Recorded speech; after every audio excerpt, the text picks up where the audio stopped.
Today, I'm going to tell you everything you need to know about the RAYCON earbuds. I've been using them for some time, probably been 2 months, maybe even longer. I can tell you this, they've emailed me a lot of times saying, hey, when are you going to get that video? When are you going to get that video? A lot of times companies want you to receive a product and then they have a timeline. They say, hey, get this video out in 1 to 2 weeks. I absolutely cannot stand, and to be honest with you, I disregard those things almost always. So I've been using these RAYCON everyday earbuds for a few months, like I said, 2 to 3 months. I'll describe the way I use them, how they've let me down, and tell you whether or not I would even recommend them. I do have quite a bit of experience with different types of earbuds. I've been using wireless earbuds for a long time. In fact, I even started years ago on the really cheap ones that were like 20 bucks. They just never lasted. So I'm coming from the perspective of someone that's used Samsung Galaxy Buds, yes, an older version, some Anker sound cores, and now these RAYCONs. My wife uses AirPods. She's had a couple different ones now because she uses them pretty consistently and they last a very long time. She's been super thrilled with them. I am currently using an iPhone 14 Pro, and so anything that I dislike about it may have to do with the phone and the software. In fact, I think it actually does have a little bit to do with the software. There are 3 things I love about these earbuds and 2 things that I absolutely hate. Really, if those 2 things could be resolved, I'd probably give these things an absolute glowing review. First thing I love, they sound fantastic. They have 3 different sound modes. They have bass, they have pure sound, and they have balanced sound. You control it by simply pressing and holding on the left earbud. You can kind of toggle through it. I do find that that's a little bit clunky. It's a little slow, to be honest with you. The music doesn't pause or anything in between, so you know, if you really like that song, you're missing out on probably 5 seconds in between each mode, to be honest with you. I don't know if that's exactly the number, but that's what my perception is. It could only be 3, but it feels like a long time when you're sitting there. The second thing I love about them is they're extremely compact. They're very compact. I thought they were extremely compact until I picked up my wife's AirPods this morning. Here they are. Man, oh man, this is really the one to beat in terms of compactness. Now, I don't use these kind because I need the rubber ear tip because these fall right out on me. And I'll also share why I like the rubber ear tip in a moment. And the battery life is excellent. They're charged with USB-C and wireless charging. I find on some of my MagSafe type Qi wireless chargers that these are a little bit tough to get centered. It wants to kind of go off to the edge. So a regular charging pad would certainly work best. Now here's for the bad news. Let me tell you a little bit about how I utilize my earbuds. Historically, I've used them for music here and there. Currently, I'm listening to a lot of music for 2 reasons. I wanted to test these out, and my little S10 truck has an extremely loud set of tires on it, and it just absolutely drives me insane on my close to an hour commute. I can't stand it. So I've been using my earbuds. It's got pass-through mode, it's got regular mode, and it's got active noise canceling. I do not use the active noise canceling while I'm driving because I want to be able to hear something, right? Pass-through mode really amplifies the tones of the tires, so I don't use that. So I just typically leave them in normal mode. So one of the things that absolutely drives me nuts about these is unless this is on your ear when you receive a phone call, you're not going to pick up the phone call by taking this out and putting in your ear real quick, okay? They connect very quickly to the phone, but the phone call takes forever to get routed onto it. I don't know, I don't understand that. I'll give you another example. Oftentimes when my wife and I are traveling somewhere and I have some business to do on the road, I'll have my notepad or my phone there with me, and I have some earbuds sitting aside so that way when I get a business call, I can go ahead and just take the call and talk to them on the earbuds, so that way I have access to write down some things or look something up on my phone. If you're on a call, at least on my iPhone 14, you can't just like pull this out, pop it in, and miss maybe 1 or 2 words. My Anker sound cores worked perfectly well for that. These worked perfectly well. Now this was with the Galaxy S10 Plus. It's been a while. These are now one of my sons. But when it comes to the Raycons, you may as well plan on missing, again, 3, 4, 5 seconds. They don't take a long time to connect for music. They don't. They immediately do their job for music. So if you don't care about talking on the phone or picking up a phone call just like on the fly, that may not be a big deal to you. So I just wanted to share that. That's my experience after using these for some time. Because of that one thing and my use case, I simply cannot retire my Anker sound cores. These things are fantastic. Oh yeah, call quality is great on both. I believe that the other party on the other line likes how I sound, no problem at all. They do a great job with that. But these guys here, I can be on a call or have a call coming in, pull it out, do that, answer the phone, and it's pretty well seamless. So for me, that's a big strike on these RAYCON everyday earbuds. The next thing that I really dislike about them is the touch controls. I feel like out of all the earbuds I've used, these are the most finicky. Press the right earbud for volume up, just a quick tap, left for volume down. Press and hold to toggle between sound profiles. Press and hold on the right one for active noise canceling, pass through, all of that. Those things work pretty well. But answering a call, skipping a song is 3 taps on the right earbud. Getting this to register 3 taps is darn near impossible. And to be honest with you, with how well these seal up on your ear, it's extremely loud going pop, pop, pop. I don't like it. I really dislike it.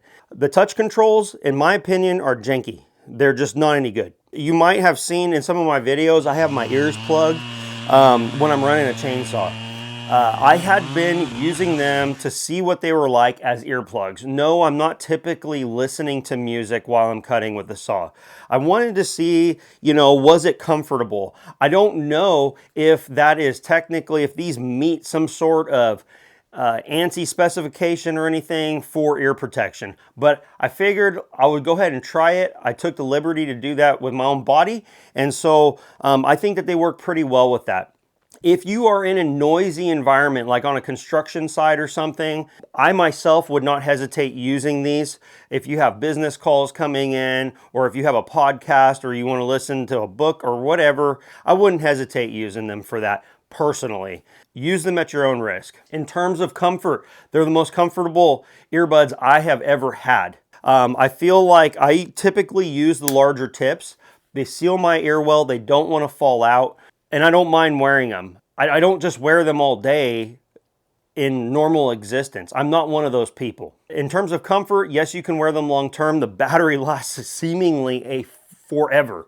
I mean, they charge quickly once you put them back into the case. I'm not going to tell you minutes and specs. I've never timed it. I don't even know what RAYCON says they do.